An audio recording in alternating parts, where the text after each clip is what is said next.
सबसे पहले आप सभी को मेरा प्यार भरा नमस्ते। मैं सोनू ठाकुर आप सभी का स्वागत करती हूँ देवभूमि हिमाचल के इन खूबसूरत हसीन पहाड़ों से।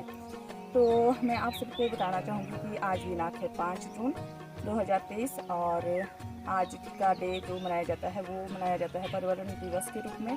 तो अपनी वीडियो के माध्यम से मैं आप सभी लोगों से यही कहूँगी कि आप सभी ज़्यादा से ज़्यादा पेड़ पौधों को लगाएं और वन्य प्राणियों का, वन्य जीव जंतु और वनों का संरक्षण करें, क्योंकि जो हमारा 5 जून का जो भी कार्यक्रम रहता है वो इसी पे ही है कि जिस तरह से काफ़ी जगह या हमारे आसपास भी कई जगह पेड़ पौधों का कटान किया जाता है। तो जो भी भाई बहन ऐसा करते हैं मेरे भाई, तो मैं उनसे यही रिक्वेस्ट करूँगी कि प्लीज़ अपने बारे में ही ना सोचें। सिर्फ चंद पैसों के लिए हम लोग वनों का कटान कर रहे हैं या वन्य जीव जंतुओं को नष्ट कर रहे हैं, तो वैसा नहीं होना चाहिए। क्योंकि हमें सिर्फ अपने बारे में ही नहीं सोचना चाहिए, हमें अपने बच्चों के बारे में या जो हमारी आगे जनरेशन होगी उनके बारे में ज़रूर सोचें।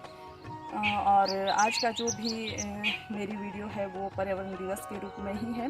तो अभी मैं जा रही हूँ हमारे साथ लगते यहाँ पे जंगल में जो है पर्यावरण दिवस मनाया जा रहा है, जो हमारे फौजी भाई यहाँ पे रहते हैं उनके द्वारा और हमारी पंचायत के लोगों को उनके द्वारा पर्यावरण दिवस मनाया जा रहा है। तो चलिए चलते हैं और किस तरह का वो कार्यक्रम रहेगा और वो भी आप लोगों से शेयर करूँगी। और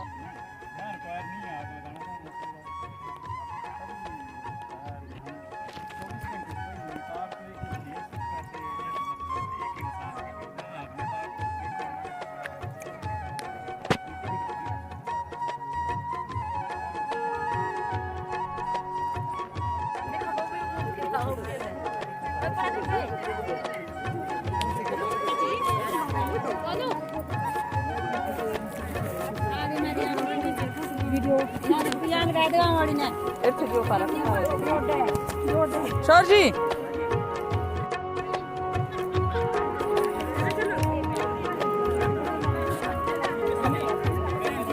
इधर देखो भाई, ओ नीता इधर देखो।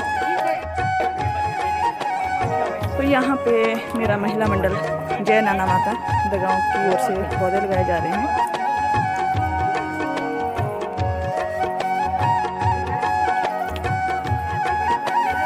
यहाँ पे हमारी पंचायत ग्राम पंचायत थली की महिलाओं के द्वारा पौधारोपण किया जा रहा है और साथ में हमारे फौजी भाई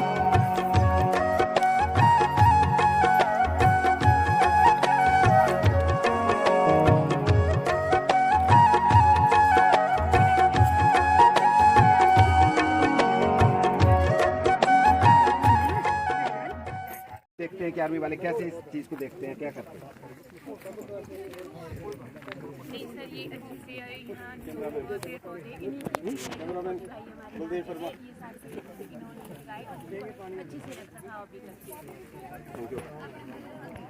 जैसा कि महिलाओं ने कहा कि ग्रामीण महिलाएं हैं, सकुचाती है, थोड़ा हिचकिचाहट भी रहती है मन में कि सामने जब कैमरा आता है तो क्या इस तरह से इसको पेश किया जाता है, क्या बातचीत करनी है। लेकिन फिर भी इन्होंने कहा कि यहाँ पे जो फौजी भाई जो है बेहतरीन तरीके से सहयोग करते हैं।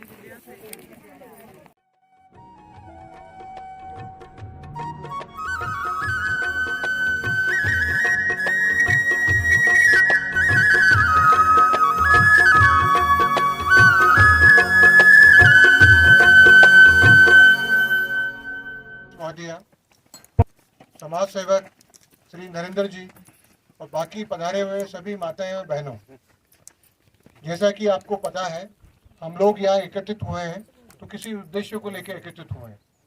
आज 5 जून है और विश्व पर्यावरण दिवस है। तो विश्व पर्यावरण दिवस को हम जोर शोर से मनाने के लिए एकत्रित हुए हैं। तो कोई भी एक आदमी पर्यावरण से संबंधित एक्टिविटी को या कार्यक्रम को साथ नहीं ले सकता, इसीलिए हम संयुक्त रूप से इस कार्यक्रम को अंजाम दे रहे हैं। और मैं इस मौके पर जो खासकर माताएं और बहनें आई हैं उनका तहे दिल से धन्यवाद देना चाहूँगा कि आपने अपना इतना समय यहाँ पर निकाला और यहाँ बीच में आप पधारे, तो उसके लिए सभी लोगों की तरफ से आपको बहुत बहुत धन्यवाद। हम लोग आर्मी से हैं और आर्मी की कुछ इकाइयाँ ऐसा है जो कि प्लांटेशन से रिलेटेड या पर्यावरण से रिलेटेड जो काम है उनको दिया गया है, तो हम भी उसी काम में संलग्न हैं। लेकिन जब तक आपका सहयोग नहीं हो सकता तब तक कह सकते हैं कि उस काम को पूर्ण विराम नहीं लग सकता। तो इसीलिए आपका सहयोग हरदम मिलता रहा है और विश्व पर्यावरण जो दिवस आज मना रहे हैं उसी की एक कड़ी है। तो सबसे पहले मैं पर्यावरण के बारे में थोड़े से आपके विचार और मेरे जो विचार हैं वो आपके साथ मैं साझा करना चाहूँगा कि आपने सुना होगा कि आजकल जहाँ भी हम जाते हैं, चाहे वो मीडिया हो, चाहे वो इलेक्ट्रिक मीडिया हो, प्रिंट मीडिया हो, या हम लोग आपस में बात करते हैं तो सभी लोग चिंतित हैं कि पर्यावरण को कैसा बचाया जाए। तो पर्यावरण में सबका अपना अपना योगदान है, बचाने में भी अपना योगदान है। तो हम किस प्रकार से अपने पर्यावरण को बचा सकते हैं उसके बारे में मैं अपनी बातचीत आप लोगों के साथ साझा करूंगा।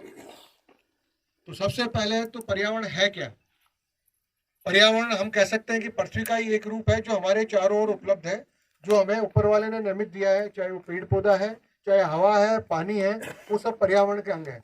मैं आपको सरल भाषा में इसलिए समझा रहा हूँ कि हम सब लोग उसको समझ पाए और अपना उसमें योगदान दे पाए। जैसे कि आपने देखा होगा कि जो बड़े बुजुर्ग हमारे कहते थे कि हमने पेड़ पौधों को नहीं काटना है, लेकिन उस समय और अब समय में बदलाव आ गया है। तो हमने जो बड़े बुजुर्ग हमारे कहते थे उस चीज़ को वापस अपने में अपनाना है। तो पर्यावरण क्या है, किस प्रकार से उसका बचाव हो सकता है, तो इसका आप अपने रूप में क्या योगदान दे सकते हैं उसके बारे में बातचीत में करूँगा। सबसे पहले आप माताएं या बहनाओं ने आपने सोचा होगा कि जब कभी आप घर से सुबह उठते हैं तो सबसे पहले क्या होता है कि आपके घर में जो आपके आसपास का सामान है वो अभी मैक्सिमम जो है या ज़्यादातर वो प्लास्टिक का हो गया है। जैसे कि आप सुबह टूथब्रश करेंगे वो भी प्लास्टिक का होगा, जिस बोतल से आप पानी पियेंगे वो भी प्लास्टिक की होगी, जिस प्लेट में आप खाना खा रहे हैं वो भी प्लास्टिक का होगा। वो दिखने में हमें अच्छा लगता है और बाकी भी घर में लोगों की इसकी पसंद है, लेकिन जब उसका उपयोग हो जाता है और उसके बाद में हम पर्यावरण में उसको फेंक देते हैं। जैसे कि हमने पानी का, जैसे अभी आपका बोतल रखा हुआ, मैंने पानी पिया उसको फेंक दिया, लेकिन वो पानी की बोतल है वो 500-700 साल तक पर्यावरण में पड़ी रहती है और गलती नहीं है। उसकी वजह से क्या होता है, आपका पर्यावरण खराब होता है। जैसे कि मैंने विचित्र स्थिति यहाँ पर देखी कि आपके आसपास के जितने भी पानी के स्रोत हैं या जहाँ पर पानी आता है वहाँ पर लोगों ने अपना प्लास्टिक का कचरा और बाकी कचरा डालना शुरू कर दिया है। उससे क्या हो रहा है, पानी का जो पर्यावरण है या जल प्रदूषण जिसको बोलते हैं वो पैदा हो रहा है। हम लोगों के हिमाचल में यहाँ पर हमने देखा है कि कई बार हम लोग कचरे के ढेर लगा के, जो कचरे के ढेर हैं उसमें हम लोग आग लगा देते हैं, उससे निकल के जो गंदा जहरीला धुआं निकलता है उससे वायु प्रदूषण हो जाता है। अब इस तरह के कंट्रीब्यूशन जो हम लोग पर्यावरण में दे रहे हैं, कभी हम क्या करते हैं जल प्रदूषण कर रहे हैं, कभी वायु प्रदूषण कर रहे हैं, दूसरा हम लोग गाड़ियां वगैरह यूज करते हैं, बाकी साधन काम लेते हैं, इससे धुआं निकलता है, वो जाके कहीं ना कहीं हमारे पर्यावरण को खराब करता है। मैं ईश्वर की को साक्षी मानते हुए निष्ठापूर्वक शपथ लेती हूँ मैं वनों वन्य प्राणियों एवं पर्यावरण के संरक्षण हेतु अपना सर्वश्रेष्ठ योगदान दूंगी। मैं स्वयं अपने घर एवं खेत में वृक्ष लगाऊंगी एवं उनको सुरक्षित भी करूंगी। वन एवं वन्य प्राणियों को स्वयं नुकसान नहीं पहुंचाऊंगी एवं अन्य लोगों को भी नुकसान पहुंचाने से रोकने का सर्वोत्तम प्रयास करूंगी। अपने घर गांव नगर को स्वच्छ बनाए रखने में अपना योगदान दूंगी एवं प्लास्टिक के उपयोग में कमी करने का भी वचन देती हूँ। धन्यवाद।